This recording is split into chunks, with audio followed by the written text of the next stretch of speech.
Hola, benvolguts i benvolgudes. Us llegiré uns poemes que he preparat per commemorar la festa dels 50, dels que fem 50 anys, dels i les que fem 50 anys, perquè el primer poema és dedicat a totes les dones de la nostra edat, les que han vingut i les que no han vingut. Només us dono un detall. A les 42 persones apuntades pel sopar hi han 15 noies, 15 dones i 27 tios, 27 homes. Llavors, això ens ha de fer reflexionar sobre la paritat de gènere en tots els àmbits de la societat, no? I aquest poema que llegiré és de Pilar Cabot, extret del llibre Avui estimo Baudelaire. La nit s'anà perdent com si no res, i es va perdre la lluna, i es perderen les siluetes dels arbres en la fosca.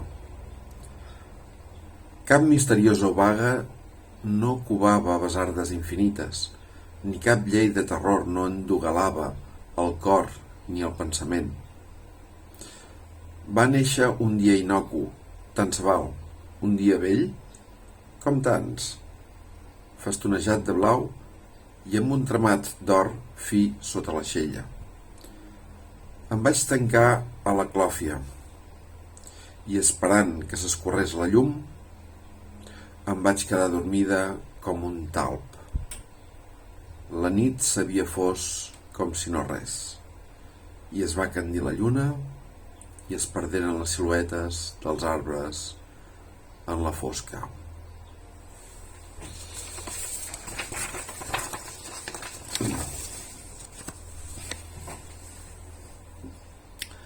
Del poeta ucraïnès Alexander Tornavel, la fàbrica de cadàvers o l'herba ja no creix a Mariúpol, la nova Guernica. En record d'aquells que estan en guerra a Ucraïna i a Rússia. Només un vell pescador sap llegir el mar, com un fuster les vetes del roure.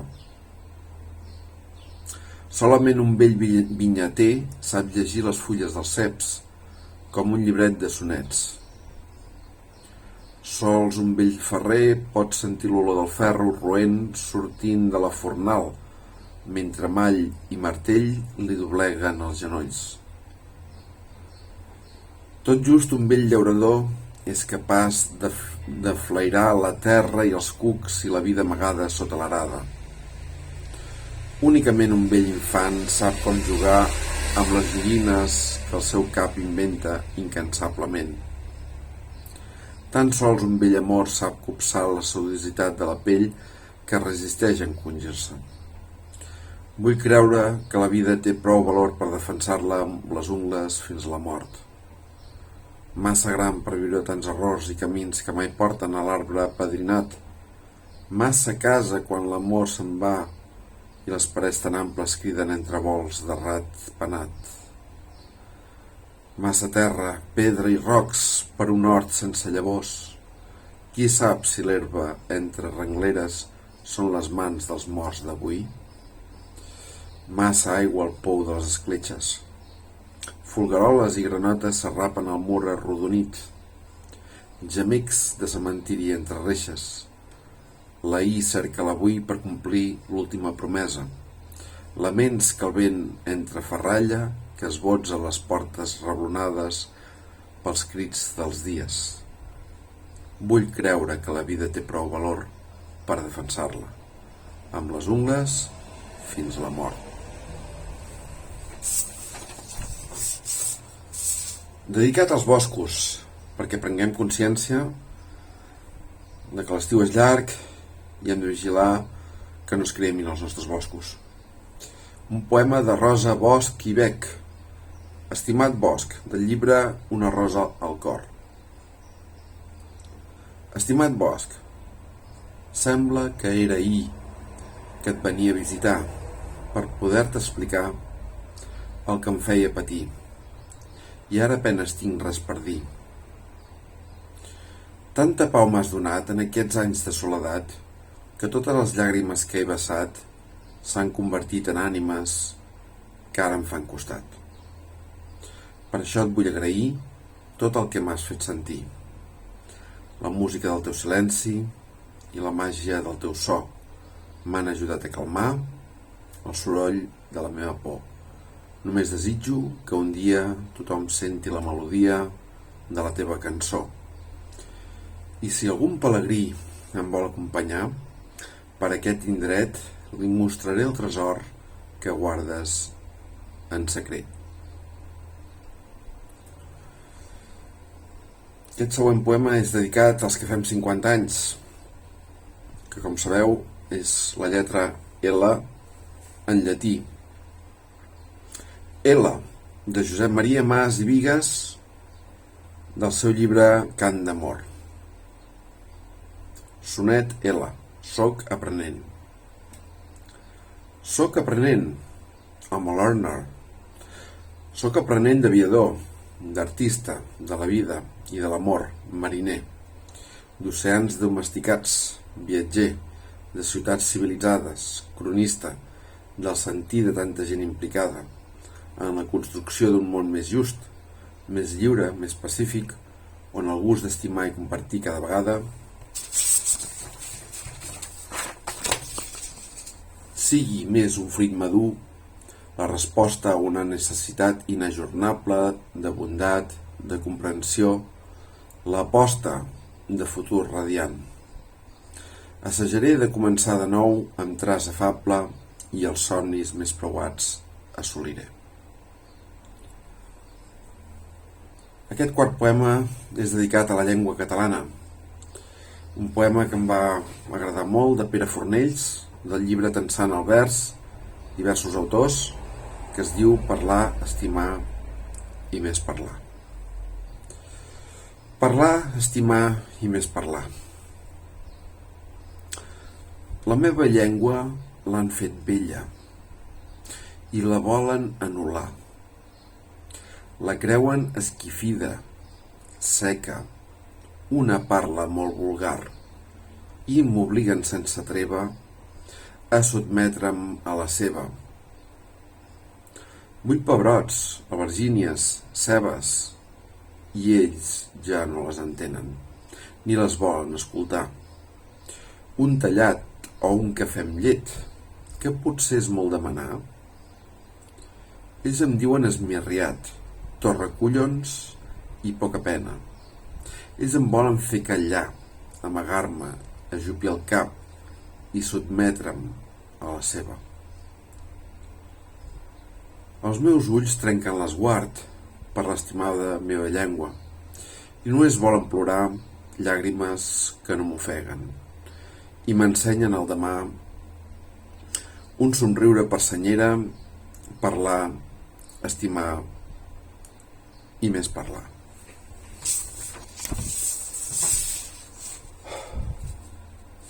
El cinquè poema va dedicat al tricentenari de Catalunya, un llibre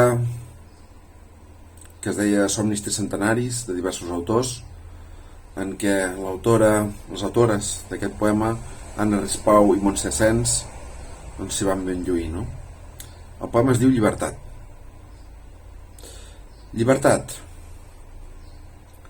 Som hereus dels anhels dels nostres avantpassats, forjats en setges. Cau el destí de la nostra veu en mans alienes. 300 anys. Hem après a reconquerir la paraula, a estimar-la, a reviure-la. Són somnis galzats en els nítols de la terra i en l'ardit cor d'un poble indefallent que vol bategar lliure.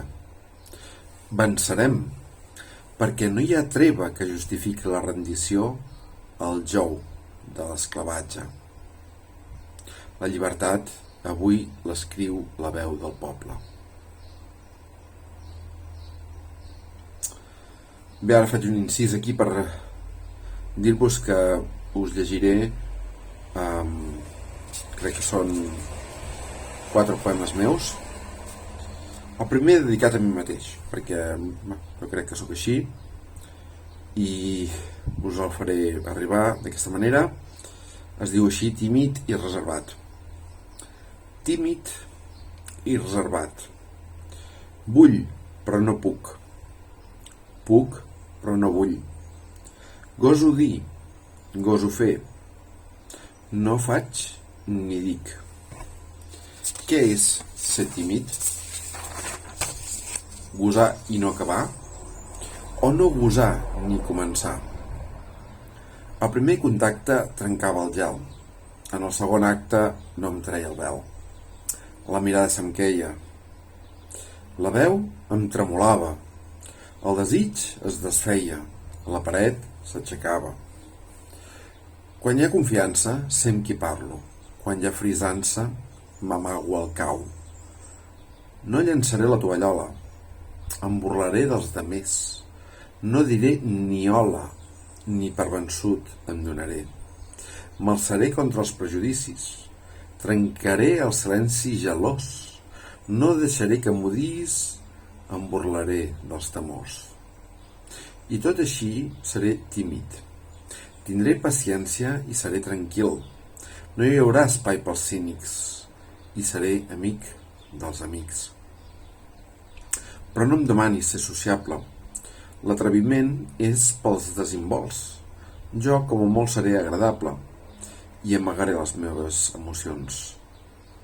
Soc així, tímid i reservat, un mes que no passa l'obstacle de la temible realitat i cau en mans del tentacle. Segon poema dels meus, dedicat al meu barri de naixement, al Bellesguard de Centelles.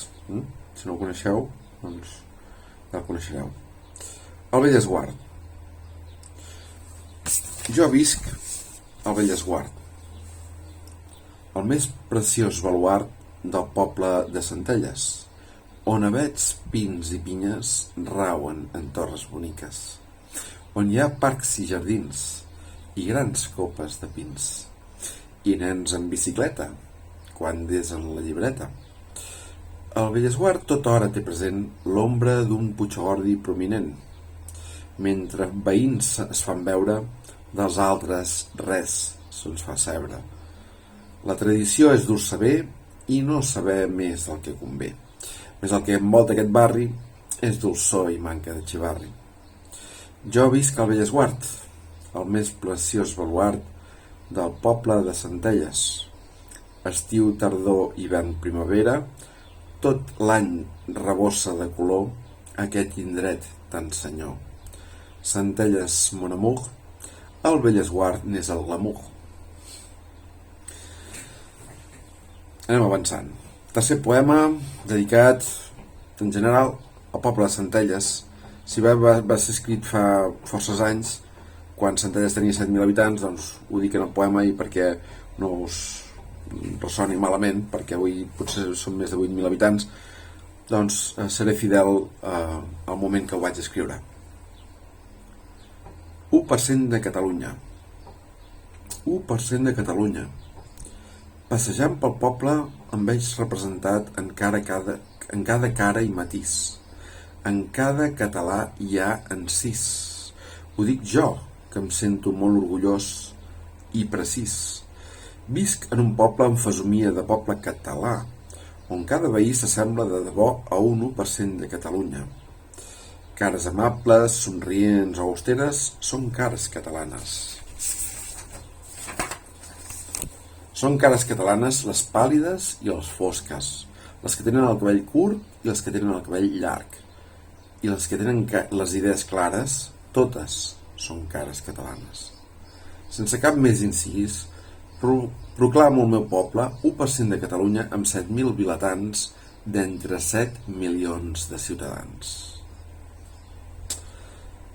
I per acabar, doncs, com que sóc conscient que a la GB de Centelles anàveu molta gent d'Aigua Freda, d'Hostalets, de Tona, altres punts, de Sant Martí Centelles, etc., doncs faig un poema dedicat a aquesta comarca que és Osona, no? Osona al·legòrica, es titula el poema. Osona al·legòrica. En ella s'hi troben boscos coloristes trepitjats de pinassa, amanits amb glans o empoleinats amb flaires agosarats. En ella, la terra es cultiva i el bosc viuen daltabaixos on els espessos artificis de la natura neixen de la mare de totes les herbes i bestioles. En ella s'escolten vívides composicions piolades, lluny de tot estereotip, en concert per delectar. En ella els núvols són verdisses i les roques es garrinxen, perquè el cel se'n va de viatge cada dia amb la terra pessigada. En ella el sol s'incendia quan es rebrega l'hivern fent mimesi amb el seu entorn. En ella plou amb essència d'espígol quan la voluntat del vent li ho permet i és llicenciosa per moments. En ella els horitzons són amanyegats en forma de quadrícules imperfectes i abocats a somriure en la distància mitja. En ella sobreviu una orografia farta d'esses i les estàtues són llises com camps de blat agostats. En ella els cingles d'esmaperduts sobten amb precisió captivadora les riberes i rierades que no baixen quan volen. Moltes gràcies per la vostra atenció, desitjo que ho passeu molt bé, que sigueu feliços i ens anem veient. Fins aquí. Adeu.